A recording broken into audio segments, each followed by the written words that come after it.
আসসালামু আলাইকুম রহমতুল্লাহ বারাকাতুহ। বন্ধুগণ, আজকে আলোচনার বিষয় হলো গতকালকে প্রধান উপদেষ্টা ডক্টর মোহাম্মদ ইউনূস জাতির উদ্দেশ্যে ভাষণের যে নির্বাচনের তারিখ পুনর্ব্যক্ত করলেন এবং জুলাই সনদ গণভোট এই নিয়ে একই দিনের যেই তারিখ ঘোষণা করলেন তার প্রতিক্রিয়ায় বাংলাদেশ জামাতে ইসলামী আজকে সাংবাদিক সম্মেলনের আয়োজন করেন। আর সেখানে দলের নায়েবে আমির কথা বলছেন, সেক্রেটারি কথা বলেন নাই।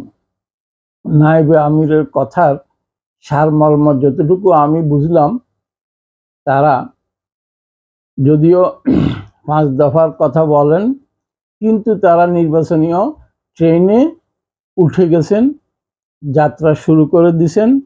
তারা নির্বাচন করার জন্য সম্পূর্ণরূপে নেমে পড়ছেন মাঠে, এমনই বোঝা গেল। কেননা জামাতের ইতিহাস যদি আপনারা জানেন, নিশ্চয় জানেন, আপনাদের স্মরণ আছে 1947 থেকে তারা সবসময় ক্ষমতার কাছাকাছি থাকার চেষ্টা করছেন। যেমন 47-এ ভারত অখণ্ড ভারতের পক্ষে ছিলেন। তারপরে পাকিস্তান যখন হয়ে গেল, বুঝতে পারলেন যে আর ভারতের পক্ষ নিয়ে চলা যাবে না, তাই পাকিস্তানের পক্ষ নিয়ে চলে গেলেন। পাকিস্তানের সরকারের কাছাকাছি ছিলেন।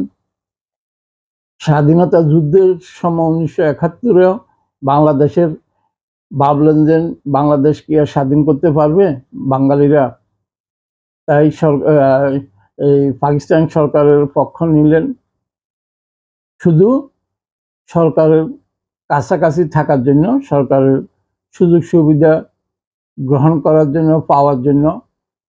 যখন 79 সালে বহুদলীয় গণতন্ত্রের মাধ্যমে যাত্রা শুরু হলো, জাতীয়তাবাদী দলের প্রতিষ্ঠাতা প্রেসিডেন্ট জিয়া রহমানের আমল, তখনও বিএনপির কাছাকাছি ছিলেন। কেননা তারা সব সময় ক্ষমতার কাছাকাছি থাকতে ভালোবাসেন এবং নিজেদের সুযোগ সুবিধা, নিজেদের দলীয় স্বার্থ হাসিলের সহজ হয়। 1986 সালেও এরশাদ সাহেবের নির্বাচনে অংশগ্রহণ করে তার কাছাকাছি ছিলেন। 1991, তারপর ইতিহাস তো জানেন। তাই এখনো বাংলাদেশ জামাতে ইসলাম মুখে যাই বলুক, বিএনপির সাথে সুসম্পর্ক রেখে 2026-এর নির্বাচন করবেন এবং ক্ষমতার কাছাকাছি থাকবেন। আমরাও আশা করি, আমিও মনে করি এটাই দরকার থাকা, যেহেতু বিএনপি এবং জামায়াত প্রায় 70% সমমনা। মজার কথা হলো, তাদের 8 দলে এখন যেটা আছে ফিরের দল, যে ফির এখন আটির মতো হয়ে গেলেন। কয় না, আমে দুধে মিলে গেল আর আটি হয়ে পড়ে রইল। আটি হয়ে পড়ে থাকবে ফিরের দল।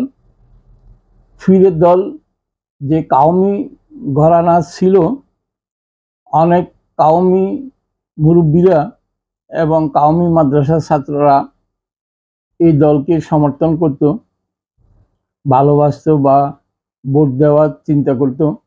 কিন্তু যখন এই দল তাদের আকিদা থেকে সরে গিয়ে স্বার্থের পিছনে ছুটতে আরম্ভ করলো, তখনই মুরব্বীদের মাঝে একটা দ্বিধাদ্বন্দ্বে পড়ে গেল যে এই কাউমি ঘরানার এই ফিরের দলটাকে যে সমর্থন করতেছিল, তারা হতাশ, এখন পিছনে হাঁটতে আরম্ভ করলেন।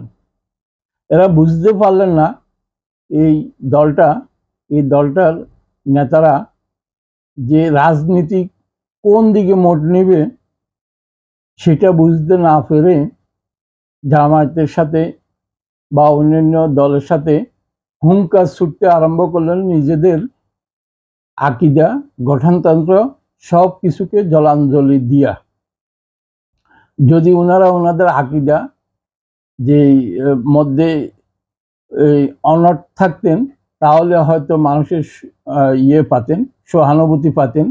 আমি এরকমও শুনছি অনেক যারা মিলিক করতো বয়সের কারণে, তারা এই পীরের দলকে অর্থাৎ বাংলাদেশ শাসনতন্ত্র আন্দোলনকে সমর্থন করত। তারা ভাবছিল যে বয়স হয়ে গেছে, একটা ধর্মীয় দলের সমর্থক হয়ে মরব। কিন্তু যখন তাদের এই পীরের দলের নেতার যে বিচক্ষণতার অভাব, রাজনৈতিক বিচক্ষণতার অভাব, তার জন্য অনেকে মুখ ফিরিয়ে নিচ্ছেন। বন্ধুগণ, মূল কথা হলো বাংলাদেশ জামাতে ইসলাম এবং বাংলাদেশ জাতীয়তাবাদী দল বিএনপি তারা আবার একই মঞ্চে উঠবেন, একই সুরে নির্বাচন করবেন, একই পথে হাঁটবেন, এটাই স্বাভাবিক হাঁটা। আমিও প্রত্যাশা করি, যেহেতু এটা মধ্যমপন্থার বিএনপির সাথে তাদের অনেকাংশে মিল, যদিও তারা হুঙ্কার ছাড়ে এটা চাই ওইটা চাই ওইটা চাই, দিনের শেষে কয়েকটা আসন এবং 2-4টা মন্ত্রিত্ব, এটাই সন্তুষ্ট। বন্ধুগণ, আমার বক্তব্য, আমার আলোচনা আপনাদের যদি ভালো লাগে মন্দ লাগে জানাতে পারেন। ইউটিউব চ্যানেল হাসান হাস 97, ফেসবুক পেজ হাসান ব্লগ হাস 97, সাবস্ক্রাইব করুন, ফলো করুন, লাইক কমেন্ট শেয়ার করুন, আপনাদের মতামত জানান। আমার ভুল থাকলে সেটাও বলেন, আর ভালো বললে সেটাও বলেন। এই বলে বিদায় নিচ্ছি। আল্লাহ হাফেজ।